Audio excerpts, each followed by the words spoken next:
ولا تجسسوا ولا تحسسوا، دو لفظ آخر ارشاد فرما رہے، نہ تجسس کرو نہ تحسس کرو۔ ایک ہے تجسس، ایک ہے تحسس۔ تجسس کسے کہتے ہیں؟ کسی کی عیب جوئی میں لگے رہنا، کسی آدمی کی برائیوں کو پکڑنے میں لگے رہنا، کسی کے عیبوں کو تلاش کرنے میں لگے رہنا کہ اس آدمی کا کیا عیب ہے، کون سی کمزوری والی بات ہے۔ آج ہمارے معاشرے میں یہ ہو رہا ہے، ہم بولتے ہیں باضابطہ محفلوں میں بیٹھ کر، اس آدمی کا ایک عیب بھی اگر مجھے مل گیا پھر دیکھو میں کیسے اس کی عزت اچھالتا ہوں، ایک برائی بھی اگر مجھے مل گئی فلاں آدمی کی تو پھر دیکھو میں کیسے اسے ذلیل کرتا ہوں۔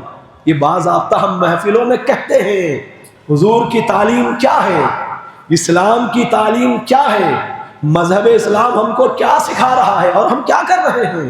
بھئی عیب کس کے اندر نہیں ہے؟ کمی کجی کس کے اندر نہیں ہے؟ آپ میں اگر 500 عیب ہیں تو مجھ میں 1000 عیب ہیں۔ عام انسانوں کی اگر بات کی جائے کس میں عیب نہیں؟ عیب تو ہر ایک میں ہے۔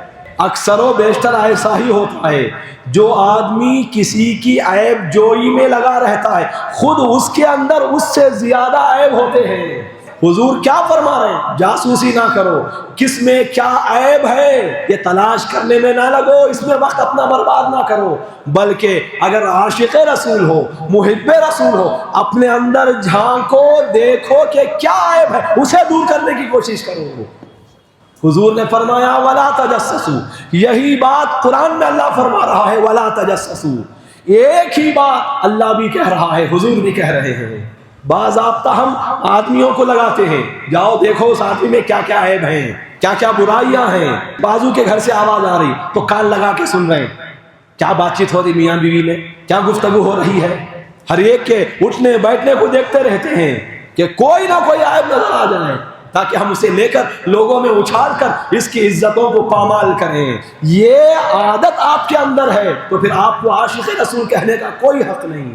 یہ عادت آپ کے اندر ہے تو پھر آپ کو یہ کہنے کا کوئی حق نہیں کہ میں حضور کا میلاد منانے والا ہوں۔ ان برے اخلاق کے ساتھ اگر آپ میلاد منا رہے ہیں، آپ کے میلاد منانے سے نہ اللہ راضی ہے نہ مصطفیٰ خوش ہے۔ حقیقی میلاد منانا کیا ہے؟ ان باتوں کو اختیار کرنا جن سے مصطفیٰ کے چہرے پر مسکراہٹ آ جائے، حضور دیکھ کر آپ کو مسکرا دے، وہ اخلاق آپ کے اندر ہیں تو پھر آپ واقعتاً میلاد منانے والے ہیں۔ آپ کا حضور کی تعلیم کردہ باتوں، حضور کے بیان کردہ اخلاق کو اختیار کرنا ہی حقیقت میں میلاد منانا ہے۔ یہ جو ہم جھنڈے لگاتے ہیں، یہ جو ہم لائٹنگ سجاتے ہیں، یہ جو جلسے جلوس کرتے ہیں، یہ بھی میلاد منانے کا طریقہ، لیکن یہ ادنا درجے کا طریقہ ہے۔ اعلیٰ درجے کا میلاد منانا ہے تو طریقہ کیا ہے؟ حضور کی تعلیمات کے مطابق زندگی گزارنا، یہ خود اعلیٰ ترین انداز میں حضور کا میلاد منانا ہے۔ اس پر ہماری زیادہ محنتیں ہونی چاہیے۔ ساری زندگی حضور کے بیان کردہ اخلاق کے مطابق گزار رہے ہیں آپ تو آپ کی زندگی کا ہر لمحہ میلاد النبی منانے میں گزر رہا ہے۔